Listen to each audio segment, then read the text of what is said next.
புதுச்சேரி தேசிய ஜனநாயக கூட்டணியில் அதிமுக இல்லை என்று கூற பிஜேபி மேலிட பொறுப்பாளர் நிர்மல்குமார் சுரானாவுக்கு அதிகாரம் இல்லை என்றும் கூட்டணி குறித்து தலைமைதான் முடிவு செய்யும் என மாநில செயலாளர் அன்பழகன் பதிலடி கொடுத்துள்ளார்.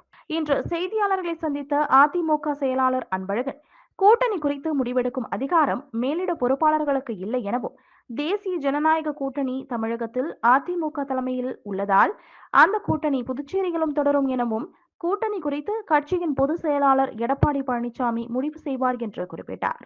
மேலும் தொடர்ந்து பேசிய அவர், புதுச்சேரியில் இயக்கப்படும் சுற்றுலா படகுகளுக்கு உரிய உரிமம் இல்லை, படகுகளை இயக்கும் நிறுவனங்கள் சரியாக பராமரிப்பது இல்லை, இதன் காரணமாகவே படகு கவிழ்ந்து விபத்து ஏற்பட்டுள்ளதாகவும், ஆனால் இதையெல்லாம் ஆய்வு செய்ய வேண்டிய சுற்றுலாத்துறை அமைச்சரும் சுற்றுலாத்துறை அதிகாரிகளும் மெத்தனமாக செயல்படுகிறார்கள் எனவும், இந்த படகு விபத்து குறித்து உயர்மட்ட விசாரணை நடத்த வேண்டும் என்று வலியுறுத்திய அன்பழகன், ஒரு படகு விபத்து ஏற்பட்டதற்காக ஒட்டுமொத்தமாக படகு சவாரியை நிறுத்துவது என்பது கண்டிக்கத்தக்கது எனவும், உடனடியாக மீண்டும் படகு சவாரியை தொடங்க வேண்டும் என கேட்டுக்கொண்டார். சுற்றுலாத்துறை மூலம் லைசன்ஸ் வழங்கப்பட்டு அவங்களுக்கு அந்த ஓராண்டு நிறைவு பெற்றவங்களுக்கு லைசன்ஸ் ரினியூவல் கோசம் போகுது. வேணுமனே ஃபைலை எடுத்து வச்சுன்னு 6 மாசமா யாருக்குமே ரினியூவல் பண்ணல. ரினியூவல் பண்ண படகும் ஓடி நிற்குது.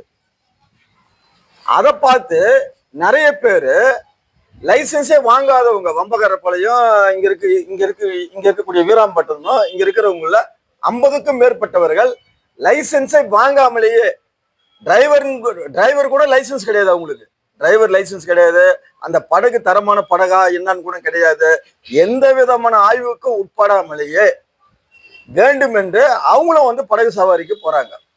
இதை தடுத்து நிறுத்த வேண்டிய கடற்கரை காவல்துறையினர் இன்ன வரைக்கும் எந்த ஒரு படகு மேலேயும் ஒரு சிறு நடவடிக்கை கூட இல்லை. இது சம்பந்தமா நான் பல முறை அந்த கடற்கரையினுடைய காவல்துறையினுடைய இன்ஸ்பெக்டர் அவரிடமோ எஸ்பியிடமோ பல முறை நான் தொலைபேசியில இந்த மாதிரி லைசன்ஸ் வாங்காமலேயே நிறைய பேர் படகு விடுறாங்க, நாளைக்கு ஏதாவது ஒரு பிரச்சனை வந்ததுன்னா இது அரசாங்கத்துக்கு அவப்பெயர் ஏற்படும், ஒண்ணு லைசன்ஸ் இல்லாத படகு நீங்க தடுத்து நிறுத்தணும் அப்படின்னு சொல்லும் போது, இது எங்க வேலை இல்லை. யார் வேலை இல்லை? இது எங்க வேலை இல்லைன்னு சொல்லிட்டு கடற்கரை காவல்துறையில் இருக்கக்கூடிய சூப்பரண்டும் இன்ஸ்பெக்டரும் இந்த மாதிரி எங்களுக்கு போல் சொன்னாங்க. இவங்களுடைய ஒரு அலட்சியத்தால தினசரி வருமானத்தை ஈட்டக்கூடிய எண்ணத்தில் உள்ள பிஷர்மேன்கள் அவங்க தான் என்ன தப்பு பண்றோன்னு தெரியாமலேயே லைசன்ஸ் இல்லாமலே படகு விட்டுக்கிறாங்க. இதனாலதான் இந்த படகு கவிழ்ந்து இருக்குது. இதுல ஒரு பெண்மணி மரணம் அடைஞ்சிக்கிறாங்க, 2 பேர் ஆபத்தான நிலையில இருக்கிறாங்க. இதற்கு முதல் காரணமே சுற்றுலாத்துறையினுடைய இயக்குனர் இருக்கின்ற இந்த முரளியும் அதே போன்று கடற்கரை காவல்துறையில் இருக்கக்கூடிய எஸ்பியும் தான் இதுக்கு முதல் காரணமே. இவங்க திட்டமிட்டு